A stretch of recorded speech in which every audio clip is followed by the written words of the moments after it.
دعوت media YouTube channel, محبت کا پیغام، انسانیت کے نام۔ اللہ الرحمن الرحیم، الحمد للہ رب العالمین، والصلاة والسلام علی سید الانبیاء والمرسلین،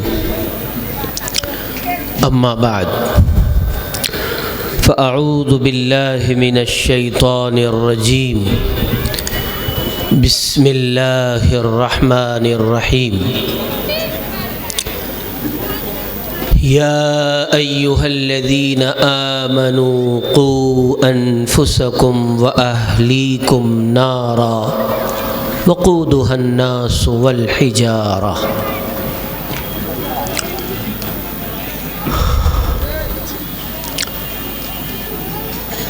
عن عبد الله بن عمر رضي الله عنهما قال قال النبي صلى الله عليه وسلم: ألا كلكم راع وكلكم مسؤول عن رعيته، فالرجل راع على أهل بيته وهو مسؤول عن رعيته، والمرأة راعية على بيت زوجها وولده وهي مسؤولة عن رعيتها۔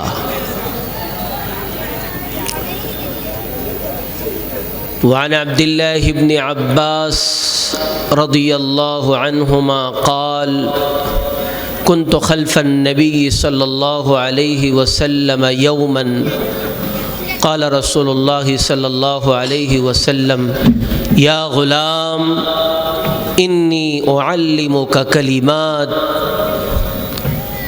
احفظ الله يحفظك، احفظ الله تجده تجاهك، إذا سألت فاسأل الله، وَإِذَا اسْتَعَنْتَ فَاسْتَعِنْ بِاللَّهِ،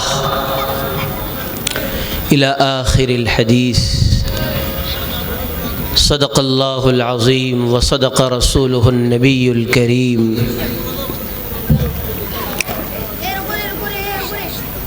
قابل احترام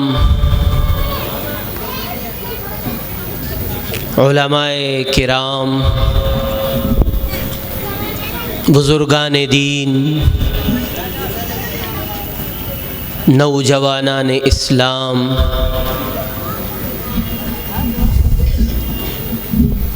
اسلامی مائیں بہنیں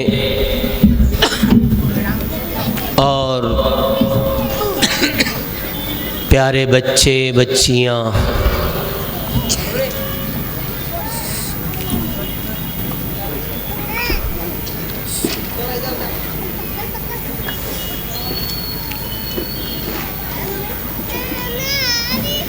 اس طرح کے اجلاس کا انعقاد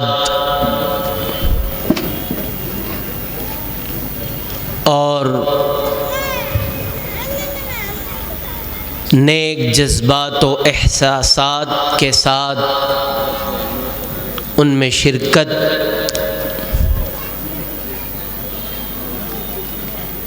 بڑی خوش قسمتی اور سعادت مندی ہے۔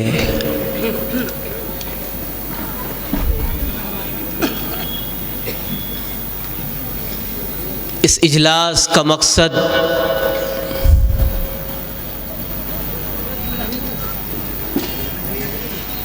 کوئی مفاد نہیں، کوئی ذاتی فائدہ نہیں، بلکہ محض ہماری قوم کے معصوم بچے جو ہمارے مکاتب کی ٹوٹی پھوٹی چٹائیوں پر ایمان، اسلام، اللہ کی محبت، اللہ کی عظمت، رسول سے محبت، رسول کے اصحاب سے محبت، اللہ کے احکامات کی قدر و منزلت اور انسانیت سے ہمدردی، انسانیت کے ساتھ خیر خواہی اور ایک نفع بخش انسان کیسے بنا جا سکے جو ساری انسانیت کے لیے کام آ سکے، اس کا سبق، اس کا لیسن، اس کا درس جو پڑھتے ہیں ان کے حوصلوں کو جلا بخشنے کے لیے، ان کے جذبات اور احساسات کو مزید ترغیب اور شوق دلانے کے لیے مکاتب کے سرپرستان، مکاتب کے ذمہ داران، مکاتب کے معلمین اور اساتذہ اس طرح کے اجلاس کا انعقاد کرتے ہیں۔ آپ خود اپنے آپ کو اپنے بچپن کی طرف لے جائیے۔ بچپن میں کسی پروگرام میں،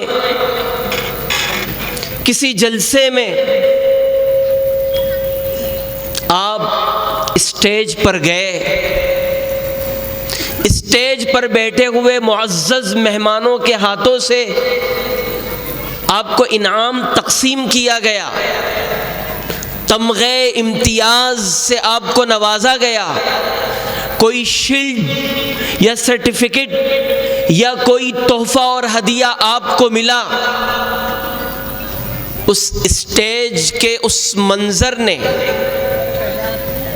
آپ کے جذبات میں ایک ایسی روح پھونکی کہ اس منظر، اس کامیابی، اس حوصلہ افزائی اور اس ہمت افزائی کے نقشے نے آپ کی محنتوں کو اور بڑھا دیا۔ آپ کے اندر ایک اچھا انسان، ایک کامیاب انسان، ایک پڑھا لکھا انسان، ایک انسانیت کے کام آنے والا، ان کے نفع اور نقصان کو سمجھ کر قدم قدم پر ان کے لیے نفع کی راہوں کو کھولنے والا اور نقصانات سے بچانے کے جذبات پیدا کرنے والا ایک نیا انسان اس بچے کے دل کے اندر جنم لیتا ہے۔ یہ اسٹیج پر انہیں بلا کر انعامات سے انہیں نوازنا یہ کوئی رسم نہیں ہے، یہ کوئی رواج نہیں ہے، یہ کوئی روایت نہیں ہے، بلکہ اس کے پیچھے ایک حقیقت ہے، اس کے پیچھے ایک بامقصد غرض ہے، اس کے پیچھے ایک نتیجہ خیز اور خوشگوار انقلابی کی امیدیں وابستہ ہے۔ ہم ان بچوں کو اسٹیج پر بلا کر ان علماء عظام کے ہاتھوں انہیں انعامات سے نواز کر ان کے اندر ایک انقلابی انسان پیدا کرنے کی جستجو کر رہے ہیں، ان کے اندر ایک اچھا عالم دین پیدا کرنا چاہتے ہیں، ایک اچھا حافظ قرآن پیدا کرنا چاہتے ہیں، ایک ہمدرد ڈاکٹر پیدا کرنا چاہتے ہیں، ایک کامیاب وکیل جو سچا ہو، جو حق اور سچ کا ساتھ دینے والا ہو، ایک ایسا کامیاب وکیل پیدا کرنا چاہتے ہیں، ایک ایسا سیاستداں، ایک ایسا لیڈر، ایک ایسا قائد پیدا کرنا چاہتے ہیں جو حکومت کے ذریعے سے عوام کی خدمت کرنا جانتا ہو، جو حکومت سے پیسہ لے کر عوام کے نفع کے کام آنا چاہتا ہو۔ ایک ایسا انسان اس اسٹیج کے لیول سے ہم پیدا کرنا چاہتے ہیں جو ملک کے کام آ سکے، جو قوم کے کام آ سکے، جو ملت کے کام آ سکے، ملک کو، قوم کو، ملت کو، ہر انسان کو وہ آگے بڑھانے کا خواب اپنے دل میں سجا کر، اپنی ذات کو موم کی طرح پگھلا کر انسانیت کے کام آ جائے، ایک ایسا انسان پیدا کرنا یہ ہمارا مقصد ہے۔ اسی لیے ان جلسوں کا انعقاد ہوتا ہے، اس لیے قابل مبارکباد ہے۔ میں ان کو سلام عظمت پیش کرتا ہوں، میں ان لوگوں کے حق میں دعا کرتا ہوں خداوند قدوس اس جلسے کو کامیاب بنانے کے لیے، اس جلسے کو سجانے کے لیے جتنے احباب نے جس طرح سے بھی کوشش کی ہے، جس لائن کی بھی کوشش کی ہے، چاہے اپنی جان کے ذریعے، اپنے وقت کے ذریعے، اپنے مال کے ذریعے، اپنی کوشش کے ذریعے، اللہ رب العزت انہیں دنیا اور آخرت میں بہترین بدلہ عطا فرمائے۔ اور جو حضرات یہاں پر شریک ہوئے ہیں، اللہ رب العزت انہیں بھی دنیا اور آخرت میں بہترین بدلہ عطا فرمائے، اس لیے کہ آپ نے صرف اپنی شرکت درج نہیں کرائی ہے، بلکہ آپ نے اپنی شرکت کے ذریعے سے ان چھوٹے چھوٹے بچوں کے دلوں میں نئے عزائم جنم لینے کے لیے آپ سبب اور ذریعہ بن رہے ہیں۔ اس لیے جب بھی اس طرح کی مجلسیں لگتی ہے، ہم سیاسی محفلوں میں، ہم گپ شپ میں، ہم چائے خانوں پر اور گلیوں کے نکڑوں پر اپنے قیمتی اوقات کو یوں ہی ضائع کر دیتے ہیں، لیکن جب دین کے نام پر، قوم کی ترقی کے نام پر، بچوں کو تعلیمی لائن سے آگے بڑھانے کے اعتبار سے جب کوئی آواز لگائی جاتی ہے، جب کوئی جستجو اور کوشش کی جاتی ہے، ہم اس پر کان نہیں دھرتے ہیں، ہم اس کو یوں ہی بیکار اور بے مقصد سمجھ کر کے ہم اس کو خاطر میں نہیں لاتے ہیں۔ یہ غلط بات ہے، یہ ہماری بدقسمتی ہے، یہ ہماری محروم القسمتی ہے۔ ہم اپنے آپ کو ایک نیک کام سے محروم رکھتے ہیں اس طرح کی محفلوں میں، مجلسوں میں شرکت نہ کر کے۔ اس لیے میں یہاں کے جو ذمہ دار ہے مولانا اسماعیل صاحب اشاعتی اور ان کے جتنے بھی رفقائے کار ہیں اور جتنے بھی ذمہ داران اور سرپرستان حضرات ہیں، میں ان سب کو مبارکبادی پیش کرتا ہوں کہ آپ ایک عظیم کام کر رہے ہیں، اور اس عظیم کام کے ساتھ اس طرح کے جلسے کا انعقاد کر کے آپ یقیناً بڑے خوش قسمت اور قابل مبارکباد ہیں۔ اور کیوں نہ ہو، آپ ان مکاتب کو، آپ ان مدارس کو یوں ہی نہ سمجھے، ہمارے اسلاف نے اپنے اقوال کے ذریعے سے ان کے سلسلے میں بڑے بڑے تائیدی کلمات کہے ہیں۔ امام رازی رحمت اللہ علیہ نے بڑا عجیب و غریب واقعہ لکھا ہے۔ مکتب میں پڑھنے والے طالب علم کے سلسلے میں سلسلہ قلندریہ کے ایک بزرگ، ان کا واقعہ لکھا ہے۔ دیوان عبد الرشید بڑے اللہ والے تھے،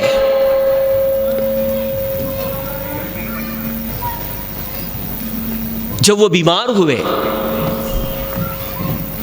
اور جب انہیں یوں محسوس ہوا کہ میں اپنی زندگی کی آخری سانسوں کو مکمل کر رہا ہوں،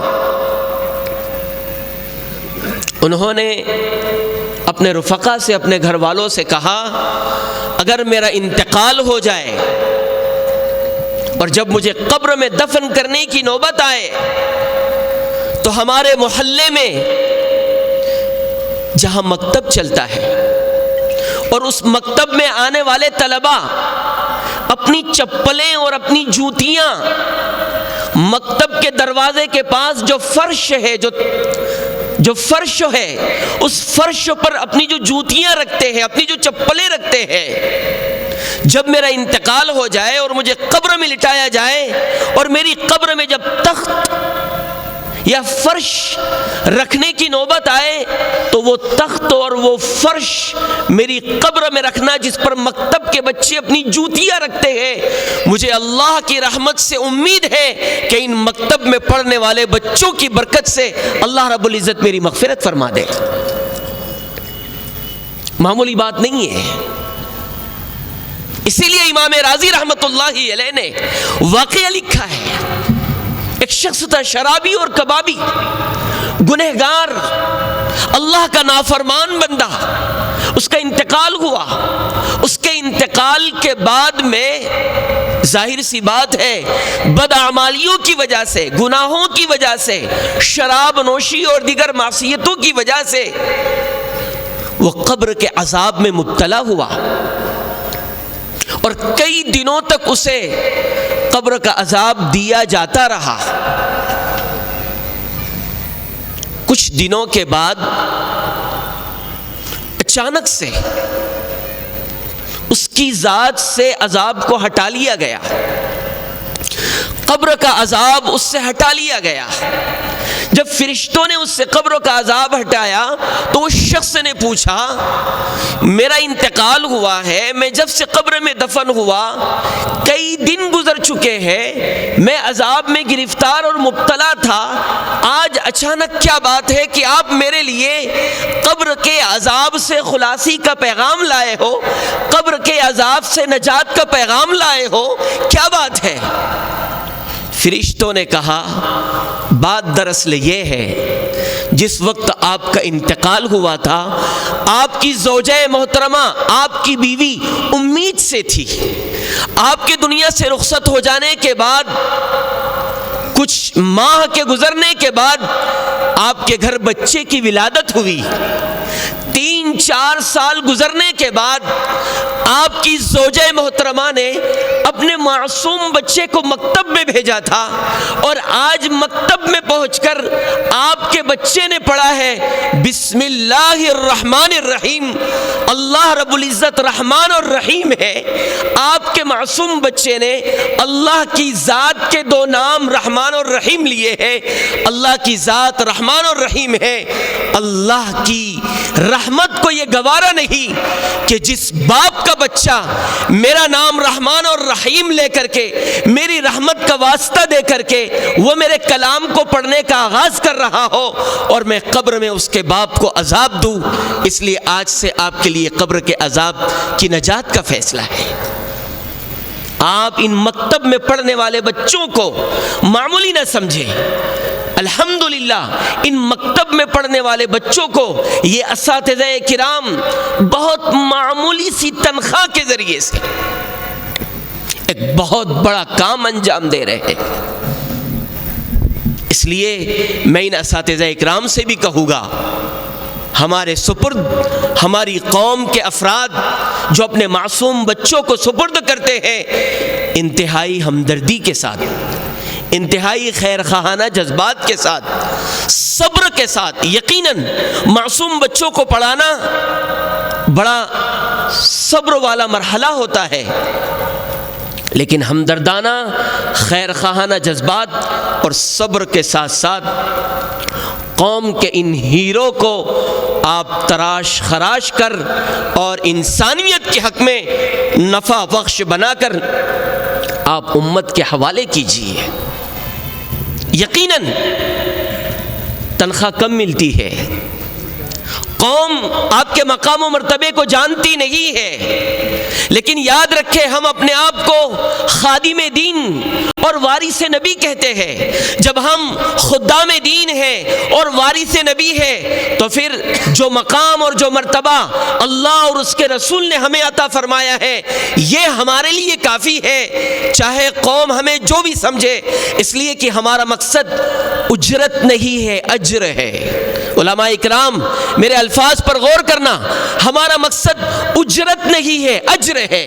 ما اسألکم علیہ من اجر ان اجری الا علی اللہ، ہمارا مقصد اجرت نہیں ہے، ہم اجرت کے لیے نہیں کام کرتے ہیں، ہم اجر کے لیے کام کرتے ہیں، اور قرآن کہتا ہے ان اجری الا علی اللہ۔ انبیاء اکرام علیہم الصلاۃ والسلام فرمایا کرتے تھے ہمارا اجر تو اللہ کے ذمے ہے، اور اللہ کیا دیں گے؟ ما لا عین رات ولا اذن سمعت ولا خطر علی قلب بشر، نہ کسی انسان نے دیکھا ہے، نہ سوچا ہے، نہ سمجھا ہے، نہ سنا ہے۔ ہم اجر کے متمنی ہیں، اجرت کے قائل نہیں ہیں، اور دنیا والے اجرت دیں گے بھی تو کتنی دیں گے؟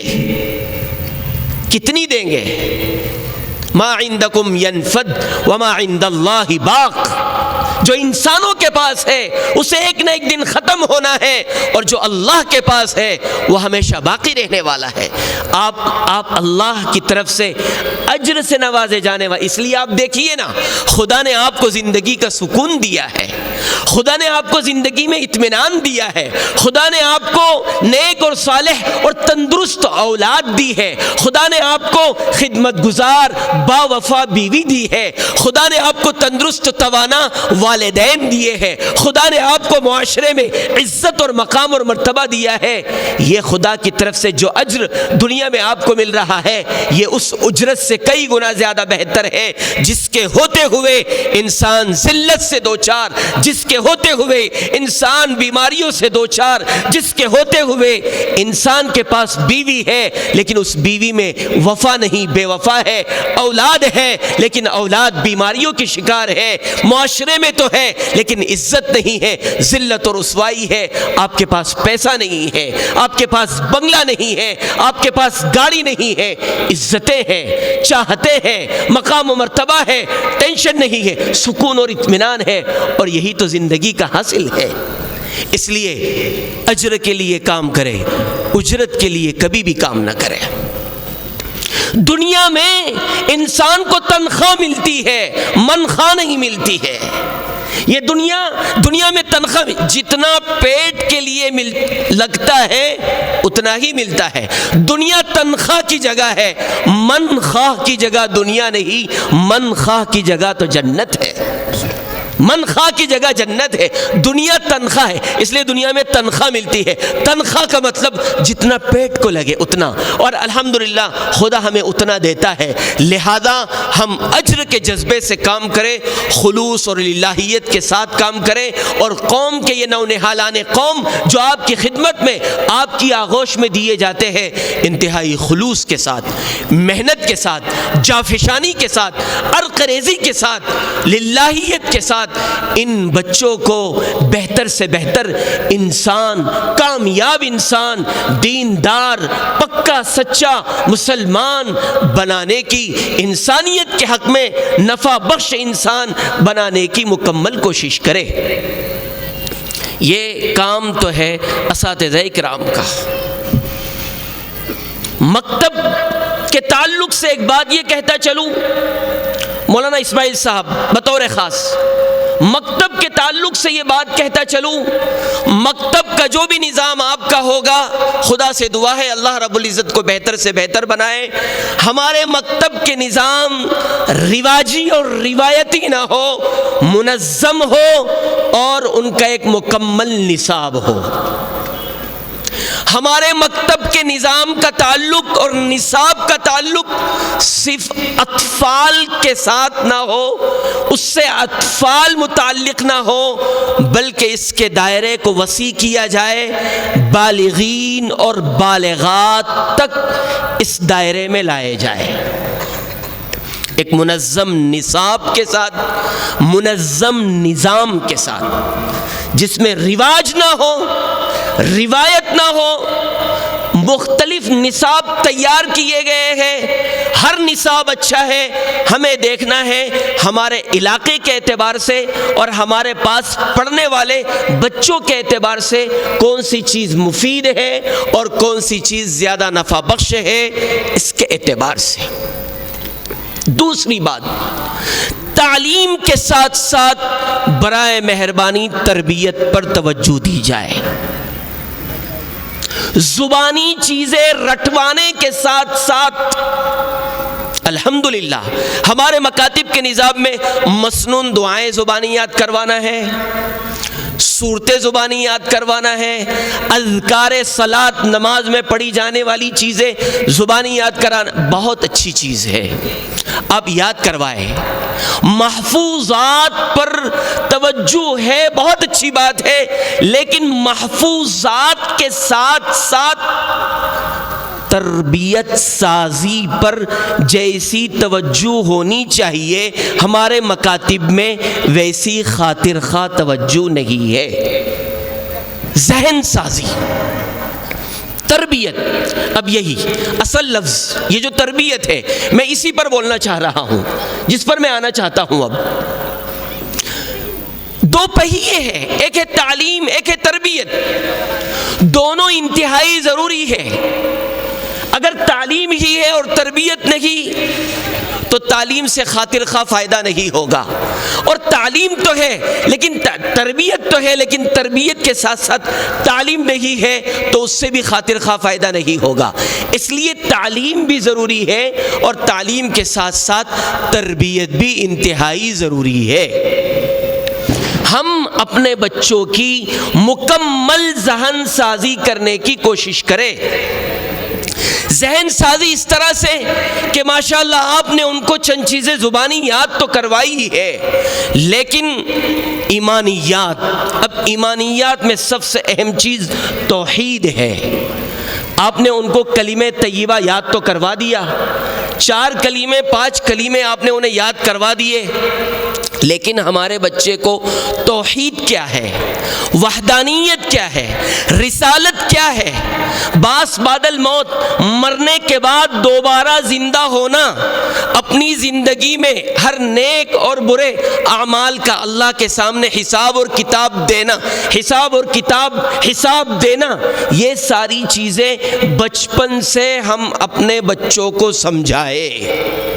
اب توحید میں اللہ کی ذات، اللہ کی عظمت، اللہ کی قدرت، اللہ کی کبریائی، اللہ کی ذات کا خوف اور ڈر، جیسے ہمارے معاشرے کی مائیں بچپن سے اپنے بچوں سے اپنی بات منوانے کے لیے وہ انہیں جانوروں سے ڈراتی ہے، کائنات کی چیزوں سے ڈراتی ہے، ہم اپنی اس بری حرکت سے باز آ کر ہم اپنے بچوں کے دل و دماغ میں بچپن سے اللہ کی عظمت، اللہ کی کبریائی، اللہ کا ڈر، اللہ کا خوف بچپن سے بیٹھانے کی کوشش کرے۔ رسالت، اب رسالت کے ذریعے سے اللہ کے نبی کی محبت، اللہ کے نبی صلی اللہ علیہ وسلم کی سیرت کی محبت، آپ کی زندگی میں پیش آنے والے جتنے بھی اعمال ہیں ان تمام اعمال کی محبت۔ مسئلہ یہ ہے ہمارے مکتب سے پڑھنے والا بچہ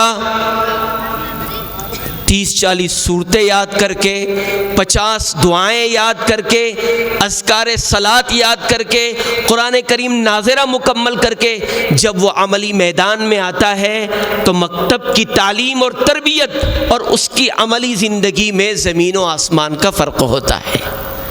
تو کیا مکتب کی تعلیم کے اثرات کا تعلق صرف مکتب کی 4 دیواری سے ہے یا پوری زندگی سے ہے؟ ہم تو وہ مسلمان چاہتے ہیں، ہم تو وہ اللہ کا بندہ چاہتے ہیں، ہم تو نبی کا وہ امتی چاہتے ہیں جس کی زندگی کے ایک ایک عمل سے اللہ کے احکامات کی تعمیل، رسول اللہ صلی اللہ علیہ وسلم کی سیرت طیبہ اس کی زندگی سے چھلکے۔ میں مسلمان معلوم اس وقت تو ہوتا ہوں جب میرے نام کے ساتھ محمد لگتا ہے، جب میرا نام عبداللہ ہے، جب میرا نام عبد الرحمن ہے، جب میں خان شیخ سید لگاتا ہوں تب دنیا والے مجھے مسلمان جانتے ہیں۔ نہیں، میری شکل کو دیکھ کر، میری چال کو دیکھ کر، میرے گفتگو کے انداز کو دیکھ کر، میرے رویے اور سلوک کو دیکھ کر، میرے کیریکٹر اور کردار کو دیکھ کر میرا ہم وطن، میرے شہر کا بھائی، میری گلی کا بھائی، میرے گاؤں میں رہنے والا بندہ میری ایک ایک ادا کو دیکھ کر کہہ دے یہ مسلمان ہے، یہ ایمان والا ہے، یہ اللہ کو ماننے والا ہے، یہ قرآن کو ماننے والا ہے، یہ نبی کو ماننے والا ہے۔ ہم ایک ایسا بچہ دیکھنا چاہتے ہیں۔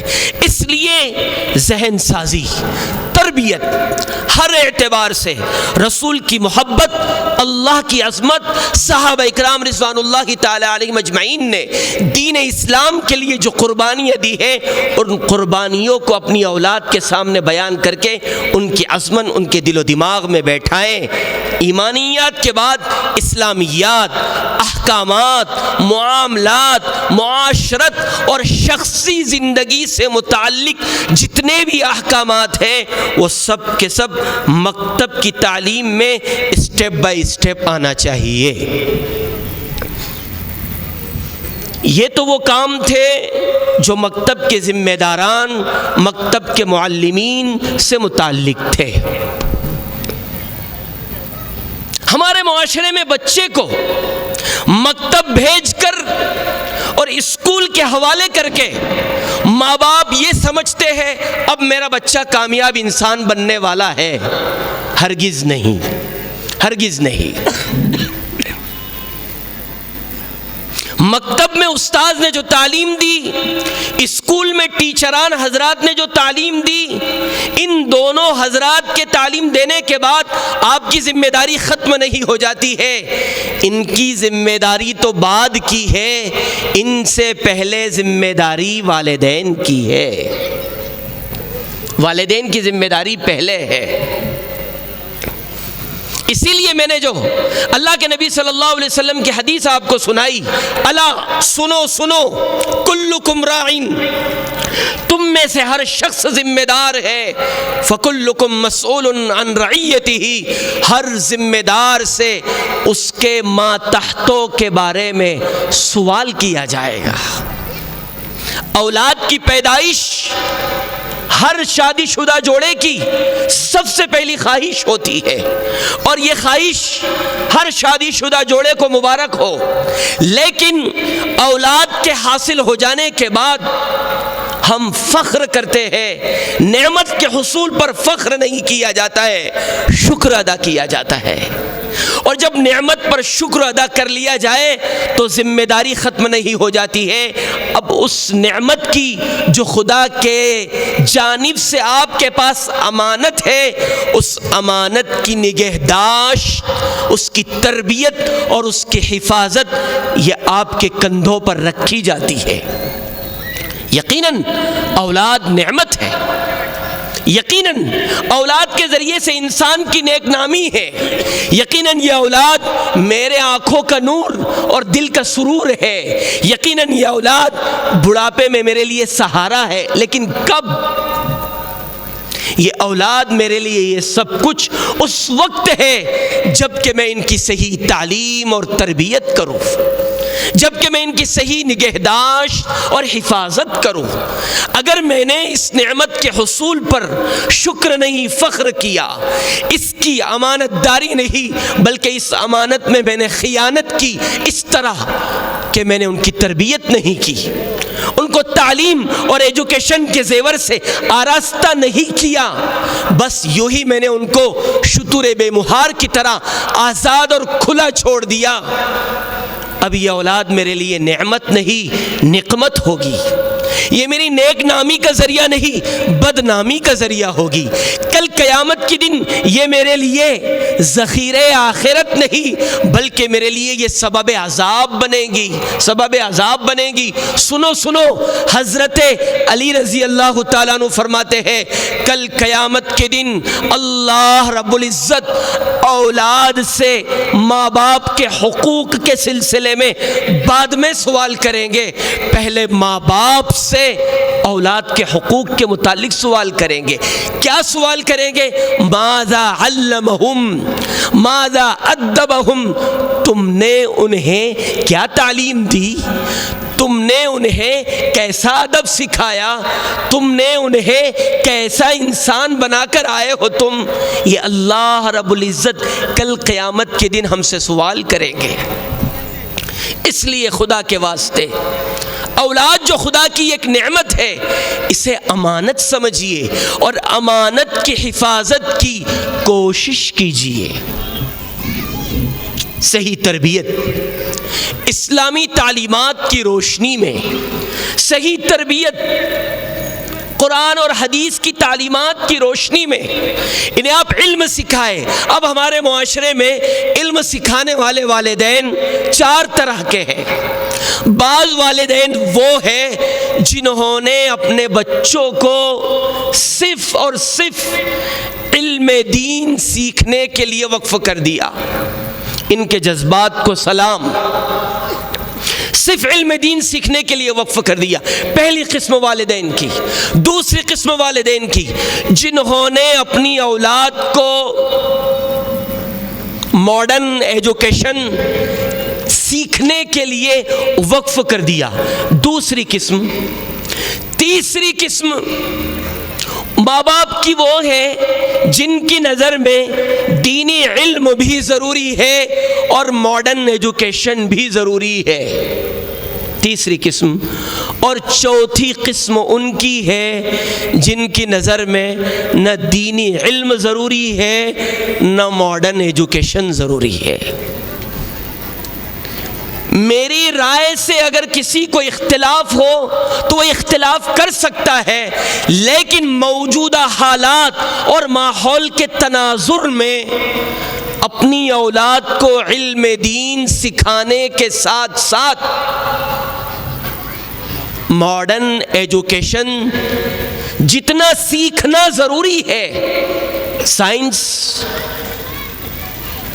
جغرافیہ، ہسٹری، میتھس، ہمارے اپنے اسٹیٹ کی زبان مراٹھی، انٹرنیشنل لینگویج انگلش، ہمارے ملک کی زبان ہندی، یہ ساری چیزیں سکھانا بھی ضروری ہے، سکھایا جائے. وہ لوگ جنہوں نے اپنی اولاد کو صرف ماڈرن ایجوکیشن کے حوالے کر دیا، برائے مہربانی آپ اپنی اولاد کو دینی تعلیم سے آراستہ کرنا ضروری سمجھے، ورنہ جوان ہونے کے بعد آپ کی اولاد ممکن ہے نوکر تو بن جائے گی لیکن خدمت گزار اولاد نہیں ہوگی. وہ ایک سرکاری ملازم تو ضرور ہوگی لیکن وہ معاشرے اور سوسائٹی کا ایک خدمت گزار، ایک کامیاب نوجوان نہیں ہوگا. ممکن ہے وہ بڑا پروفیسر، ممکن ہے وہ بڑا ڈاکٹر، ممکن ہے وہ بڑا انجینئر تو ہوگا. ڈاکٹر وہ ہوگا جس میں ہمدردی نہیں ہوگی، انجینئر وہ ہوگا جس کے دل میں کسی کے لیے اچھے جذبات نہیں ہوگے، وکیل وہ ہوگا جس کے پاس سچ اور جھوٹ، حق اور ناحق کا کوئی فرق نہیں ہوگا. انسان تو ہوگا، وہ ایک درندہ نما انسان ہوگا، وہ انسان نہیں ہوگا جو انسانوں کے حق میں نفع بخش ہو. اس لیے دینی تعلیم کے ساتھ ساتھ ایجوکیشن، ماڈرن ایجوکیشن یہ بھی انتہائی ضروری ہے. اور تیسرے وہ لوگ جو خوش قسمت ہیں، جو اپنی اولاد کو دینی تعلیم دلانا بھی ضروری سمجھتے ہیں اور دنیاوی تعلیم دلانا بھی ضروری سمجھتے ہیں، ان کے لیے میں یہ کہوں گا قرآن کریم مکمل کرنے کے بعد مکتب کی تعلیم ختم نہیں ہو جاتی. مولانا اسماعیل صاحب اشاعتی سے میں کہوں گا آپ ایک ایسا نصاب بنائیں تاکہ ہمارے بچے اور بچیاں مکتب کے نظام سے کم 12ویں جماعت تک جڑے رہے، 12ویں جماعت تک جڑے رہے. سمجھیے آپ میری بات کو، 12ویں جماعت تک جڑے رہے. اس کے بعد مکتب کے نظام میں بالغات کی تعلیم، بالغین کی تعلیم شرعی حدود میں رہتے ہوئے. ماں باپ کی ذمہ داری تربیت ہے، تعلیم ہے. اور چوتھی قسم ماں باپ کی وہ ہے جنہوں نے اپنی اولاد کو دینی تعلیم سے بھی محروم رکھا اور ماڈرن ایجوکیشن سے بھی محروم رکھا. یہ ماں باپ نہیں ہے، یہ اس بچے کے حق میں سب سے بڑے ظالم انسان ہے جو اپنے بچوں کے بچپن سے ناجائز فائدہ اٹھا کر کے اپنی خواہشات کو پورا کرنا چاہتے ہیں. یہ ماں باپ نہیں ہے، یہ انسان نما درندے ہیں جو اپنی اولاد کے مستقبل کو برباد کر رہے ہیں. تعلیم یہ تو ہمارا امتیاز ہے. ہمارے مذہب کی ابتدا نہ نماز سے ہوئی نہ روزے سے ہوئی. ہمارے مذہب کی ابتدا توحید کے حکم سے نہیں ہوئی، رسالت کے حکم سے نہیں ہوئی ہے. پڑھیے قرآن کریم کی سب سے پہلی آیت. 600 سال کے بعد انسانیت سے جب اللہ نے کلام کیا تھا، سب سے پہلا میسیج جو مانوتا اور انسانیت کے نام آیا تھا، اقرا، پڑھیے. Education is a compulsory. پڑھائی ہر انسان کے لیے ضروری ہے. اس لیے تعلیم اور تربیت، اور اس کے ساتھ ساتھ والدین اپنے آپ کو بدلیں. میری خواہش یہ ہے میرا بیٹا 5 وقتوں کا نمازی ہو جائے، میری خواہش یہ ہے میرا نوجوان بیٹا نیک اور صالح بن جائے، میری خواہش یہ ہے میری اولاد، میری بیٹی اور میرا بیٹا دیندار ہو جائے۔ ہو گیا؟ بالکل ختم، 3 منٹ باقی ہے۔ ہاں بھائیو، وقت ختم ہو رہا ہے، تو ہمیں اپنے آپ کو تبدیل کرنا ہو۔ میں نمازی بنوں گا تو اولاد نمازی بنے گی، میں دیندار بنوں گا تو اولاد دیندار بنے گی۔ میری اپنی زندگی میں تبدیلی نہیں آ رہی ہے، میں اپنی اولاد کی زندگی میں تبدیلی لاؤں گا۔ یہ خیال ہے، یہ ایک خواب ہے جو کبھی بھی پورا نہیں ہوگا۔ میں یہ چاہتا ہوں میرا بیٹا خدمت گزار، وفا شعار بن جائے، تو سب سے پہلے مجھے خود اپنے ماں باپ کا خدمت گزار بننا ہوگا۔ اگر میں یہ چاہتا ہوں میرا بیٹا 5 وقتوں کا نمازی بن جائے، تو پہلے مجھے خود اپنے آپ کو نمازی بنانا ہوگا۔ میں یہ چاہتا ہوں سوسائٹی میں میرا بیٹا، اس کا کیریکٹر ایک دم اچھا ہو، وہ پیسفل انسان ہو، تو سب سے پہلے مجھے اپنے کیریکٹر کو ایک دم کلیئر کرنا ہوگا، مجھے اپنے آپ کو ایک اچھا انسان بنانا ہوگا، تب جا کر کے معاشرے میں میری بیٹی، میرا بیٹا یہ ایک کامیاب، معاشرے کے ایک ممتاز اور معاشرے کے لیے ایک آئیڈیل لائف والے بچے اور بچیاں بن سکتے ہیں۔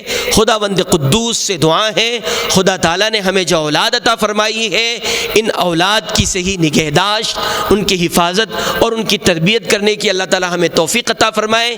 تعلیم اور تربیت دونوں کی دونوں زیورات سے ہمیں اپنی اولاد کو مزین کرنے کی توفیق عطا فرمائے۔ اللہ رب العزت ہم سب کو دنیا اور آخرت میں کامیاب فرمائے، اور اللہ تعالیٰ چین، سکھ، امن و امان کی زندگی ہم سب کو عطا فرمائے۔ ہمارے ملک کو اور ملک کے باشندوں کو اللہ تعالیٰ ہر طرح کی ترقیات سے نوازے، ہر طرح کے فتنے سے، فساد سے، بد امنی سے اللہ تعالیٰ ہماری اور سب کی حفاظت فرمائے۔ امن، چین، سکون، پیار اور پریم کے ساتھ ہم سب کو مل جل کر رہنے کی توفیق عطا فرمائے، اور جو امن کا بھنگ کرتے ہیں اللہ رب العزت ان تمام لوگوں کو بھی توفیق عطا فرمائے کہ وہ پیار، پریم، امن، چین، سکون کے ساتھ اپنے ملک کو آگے بڑھانے کے لیے اور ترقیوں کی راہوں پر گامزن کرنے کے لیے کندھے سے کندھا، قدم سے قدم ملا کر ہم سب آگے بڑھنے کی کوشش کریں۔ اللہ ہمارے ملک کی اور ملک میں رہنے والے سارے انسانوں کی حفاظت فرمائے، آمین۔ وما علینا الا البلاغ المبین۔ دعوت میڈیا یوٹیوب چینل، محبت کا پیغام، انسانیت کے نام۔